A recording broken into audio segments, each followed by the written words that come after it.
మీరు రోజు fish oil మాత్రలు వేసుకుంటూ అవి గుండెను ఆరోగ్యంగా ఉంచుతాయని, సమస్యలను తగ్గిస్తాయని అనుకుంటూ ఉంటారు. కానీ కొందరికి ఇవి హాని చేయవచ్చునని తెలిస్తే మీరే ఆశ్చర్యపోతారు. దీని గురించి వాళ్ళు మనం తెలుసుకుందాం. ఒక పెద్ద అధ్యయనంలో 4 లక్షల మందిని 12 సంవత్సరాల పాటు గమనించారు.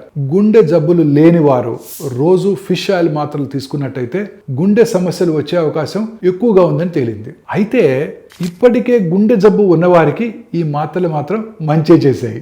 వారిలో గుండె సమస్యలు మరింత దిగజారే అవకాశం తక్కువగా ఉంటుంది. ఈ ఫిష్ ఆయిల్ అందరికీ మంచిది, అందరికీ చెడ్డదని చెప్పడం చాలా కష్టం. సో సందేశం ఏంటంటే, గుండె సమస్యలు లేకపోయినట్టయితే రోజు ఫిష్ ఆయిల్ మాత్రలు వాడే ముందు ఆలోచించండి. దానికి బదులుగా చేపలు, అవిసె గింజలు, వాల్నట్స్ వంటి ఆహారాల ద్వారా ఒమేగా 3లను తీసుకోండి. కానీ గుండె జబ్బు గనక ఉన్నట్టయితే డాక్టర్ సలహాతో ఫిష్ ఆయిల్ మంచిది కావచ్చు. సో ఎప్పుడు డాక్టర్ని అడిగి మోతాదు, ఆహారము, జీవనశైలిని జాగ్రత్తగా మార్చుకోండి. సప్లిమెంట్స్ అద్భుతాలు చేయవు. మీ ఆరోగ్యాన్ని బట్టి మంచి లేదా చెడు కూడా చేయవచ్చు.